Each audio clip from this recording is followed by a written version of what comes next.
Hello, my name is Nathan Swenson-Reinhold. I'm the lead pastor of Lord of Life Lutheran Church in Clifton in Fairfax, Virginia, and I'm also the coaching coordinator for the Metropolitan Washington, D.C. Synod.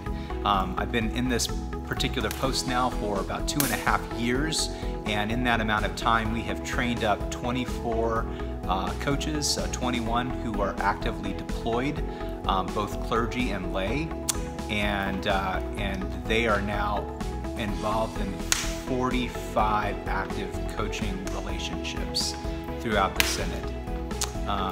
We're pretty proud of that.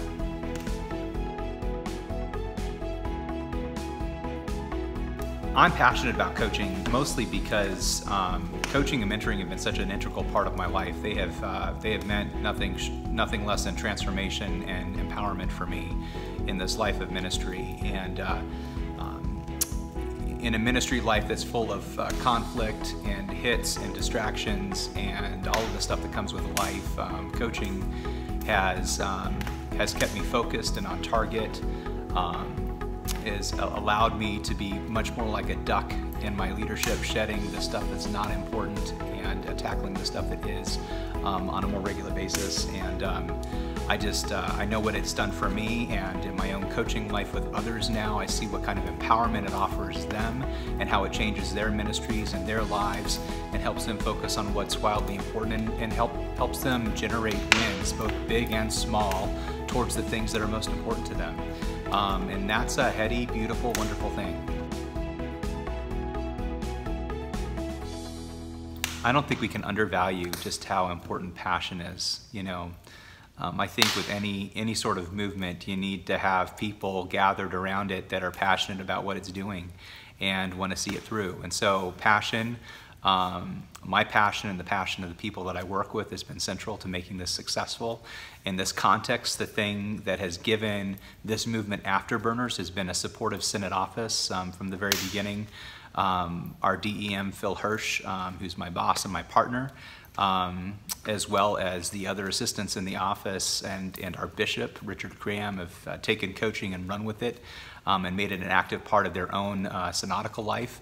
So all three of our primary assistants, Phil Hirsch and Layla Ortiz and Catherine Wheeler, have all been trained as coaches. They all use coaching in their own ministries for their ministries, and they're all deployed as coaches in our Synod. So the Synod actively sees our leadership all the way to the top involved and invested in this coaching movement. And I think that that's a key thing that has made this thing really take off here. Certainly, I'd like to think I'm articulate and passionate about this, and the force of my will is enough to get anything accomplished. But at the end of the day, the truth is I've had a superbly supportive environment with really, really excellent leaders who've taken this relational art and technology, and they're leveraging it in this context. And that spreads the word faster, and people see transformation and want to know what's up and why everybody's involved and invested in this. And so people are taking notice, and it's making a difference. There are three primary things that I can think of. You know, for the pastors who've been trained as coaches, coaching as a relational art and technology has fundamentally changed their ministries. They're leading in their context differently.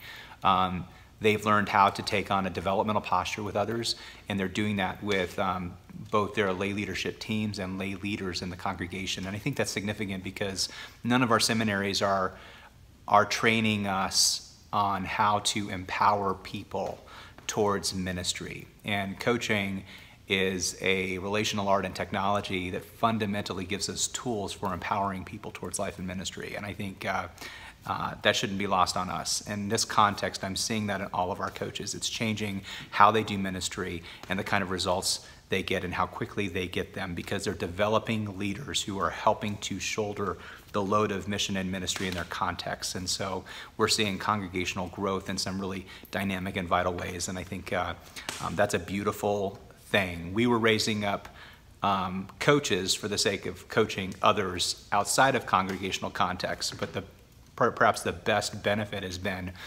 how our pastors are now coaching inside of their context, not in formal ways, but in informal ways, just in how they are present with people, how they ask powerful questions, and how they allow a developmental process to emerge in those that they're ministering to. And I think that's a beautiful thing. The second thing is, it's changing in terms of the leadership of the Synod, our expectation for the leaders of the Synod. You know, we expect people to be growing and innovating. We expect people to be open to innovation and change.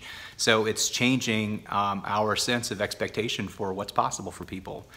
So there's a higher level of accountability. You know, how are you growing? What kind of resources are you using? We have these coaching resources. Are you leveraging them for your context to grow your context and its mission and ministry?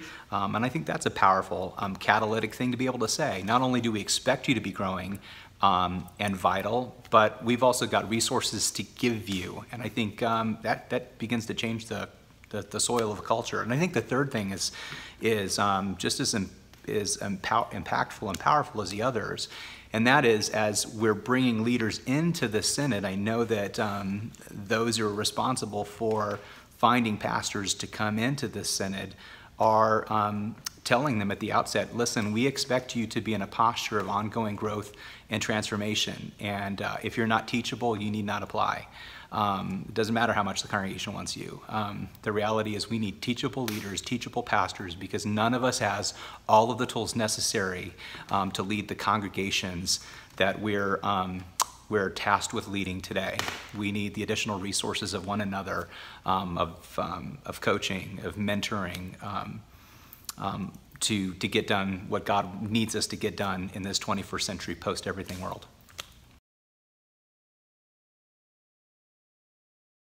I have lots of last thoughts, and this video is already getting too long, but coaching makes us better leaders. I'm constantly surprised and chagrined to find out how little openness there is in pastors to coaching and mentoring. Very few of us have coaches and very few of us have mentors, and I think part of that is we were sold a bill of goods in the context of our seminary educations that said that when we strapped the collar around our necks, we had everything on tap. And that just isn't so, especially today, that just isn't so. And so I really, really relish those people who come with open hearts, who know that they don't have all the tools and all the knowledge, who know that they have trouble staying focused and just need some support and encouragement, and they know how to reach out and get that stuff. And so I'm heartened to see pastors who weren't teachable become teachable when they realize they're not getting the results in their context, and they don't need to be defensive about that. That's not about some sort of character flaw in them, but that there are resources around that if they begin to tap into them, they can begin to move in some intentional, powerful ways that maybe they didn't see before.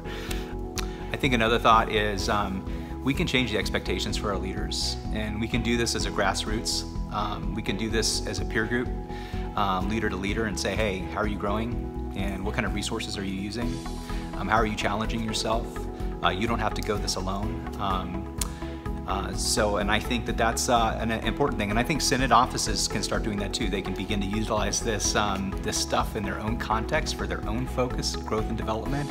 And they can also hold those in their immediate realm of influence accountable for doing the same thing. And they can influence top down. We can get some results that way. So it can work from the ground up, and it can also work from the top down. I think the last insight for me is that Jesus sent his disciples out 2 by 2. We don't do that. We launch our pastors out by themselves, and we expect them to get phenomenal results. And I just wonder if we should all reflect a little bit on maybe what Jesus knew that we seem to have forgotten, and that is that the best and most powerful leadership comes out of partnerships, not out of Lone Ranger ministries. That we need human community to be truly focused and to be truly powerful in our actions towards the kingdom of God that we've been called to engender and partner with our God in creating. And so we need each other, and we need the resources of each other. Not in hierarchical relationships, but in collegial partnerships that empower us to greater ministry than we would have imagined by ourselves. And no time of the church has been more important than right now.